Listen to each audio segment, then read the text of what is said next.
सिद्धि की शादी के बाद वो ससुराल चली जाती है। पीछे रह जाती है भाभी रानी। सिद्धि के ससुराल जाते ही भाभी कहती है, अरे वाह जी वाह, सारे कपड़े मेरे। हाय रे पैंट, अरे वाह वाह, मजा आ जाएगा।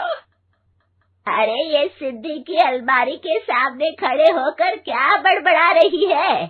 जा जाकर देख मेहमानों को विदाई की मिठाई मिली कि नहीं। अब हाँ माँ जी, क्यों नहीं, लेकिन पहले कपड़े तो बदल लूं। अब रानी आ जाती है सिद्धि के उन कपड़ों में जो वो ससुराल जाने से पहले घर छोड़ जाती है। अरे रानी, कुछ दिन रुक जाती। अरे ये तो सिद्धि बिटिया को मैंने ही दिया था, बड़ा ही फबता था उस पर, तुझ पर तो कुछ खास नहीं लग रहा। अब वो ना मेरे सारे कपड़े गीले थे तो सोचा पहन लूं।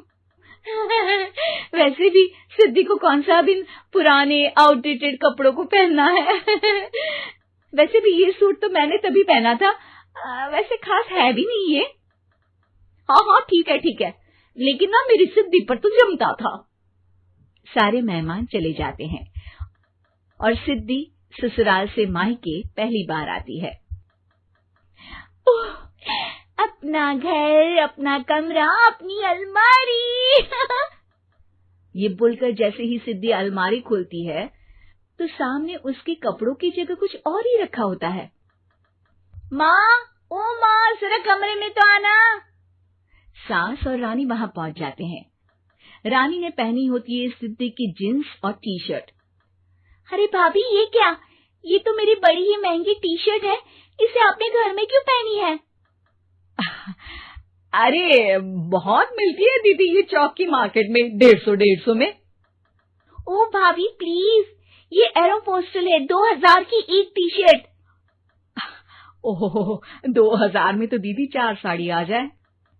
अब क्या बोलूं? भाभी, ये मेरी अलमारी में छोटू के कपड़े, तो मेरे कपड़े कहाँ हैं? मेरी अलमारी में? अब दीदी आपको कौन से पुराने कपड़े पहनने थे? माना भाभी, लेकिन मैं जब घर आती तो यही सब पहनती ना। अरे तुम तो बड़ी कंजूस हो दीदी। खैर, वक्त आता है जब सिद्धि ससुराल के लिए रवाना हो रही होती है। अरे रानी, अंदर से सिद्धि का गिफ्ट ले आ, लड़की पहली बार ससुराल से मायके आई है। रानी अंदर जाती है और एक सिंपल सी साड़ी लेकर बाहर आ जाती है। ये लीजिए माँ जी। सास बेटी को गिफ्ट देकर ससुराल भेजती है। अगले दिन रानी एक सुंदर सी साड़ी पहनकर सामने आती है। अरे रानी, ये तो वो साड़ी है जो मैंने सिद्धि को देने के लिए दी थी जब वो ससुराल ले जाती, लेकिन ये तूने कैसे पहन ली? अरे माँ जी, ये साड़ी तो मुझे बहुत पहले से ही पसंद थी, लेकिन चिंता ना करिए, मैंने सिद्धि के लिए भी अच्छी सी साड़ी दी है। हाँ। तभी सिद्धि का फोन आता है। क्या माँ, कुछ अच्छा तो दिया होता ससुराल ले जाने के लिए। अरे पहले दिखा दिया होता। ये चमकते हुए पैकेट में नौकरानी वाली साड़ी मत दिया करो माँ। अरे बेटे, वो तेरी भाभी ने ना गलती से उससे पैकेट बदल गया। हाँ, मैं कल ही तेरे भाई के हाथ से तेरा वाला पैकेट भेज दूंगी।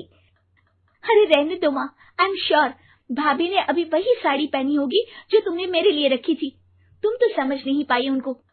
खैर छोड़ो, मैं ज्यादा बोलती अच्छी नहीं लगती, रहने दो, आपको उन्हीं के साथ रहना है, फिर बात करेंगे।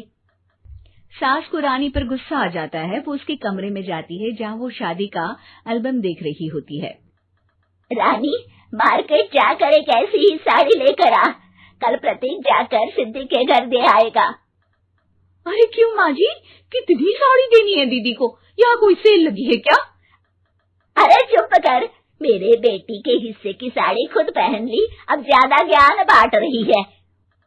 एक दिन सिद्धि का फोन आता है। माँ, मेरी सास ने आप सबको खाने पर बुलाया है। सारे लोग सिद्धि के ससुराल पहुँचते हैं। खाना खाकर वो लोग निकल रहे होते हैं कि सिद्धि की सास सभी को गिफ्ट देती है। अरे बहन जी, बेटी के घर का खाना खा लिया, यही बहुत है जो आप ऊपर से गिफ्ट भी दे रही है। अरे बहन जी, आप भी कहाँ इन बातों पर विश्वास कर रही हैं। सास सभी को गिफ्ट देती है, लेकिन रानी को जो साड़ी देती है वो अजीब सी हरे रंग की लाल रंग के बड़ी छाप वाली होती है। अरे छी छी, ये कौन पहनेगा? सासू माँ को तो जरी वाली इतनी सुंदर और मेरे लिए ये नौकरानी वाली। अरे भाभी, दरअसल मैं जब भी घर आती थी आप वापसी में ऐसी ही साड़ी देती थी ना, तो माँ ने सोचा कि आपको आपकी पसंद की ही साड़ी क्यों ना दी जाए। बेचारी रानी, बोलती भी तो क्या। सिद्धि और सास रानी का चेहरा देखकर हंसने लगती है, तो रानी समझ जाती है कि अपने ही बिछाए जाल में वो फंस चुकी है।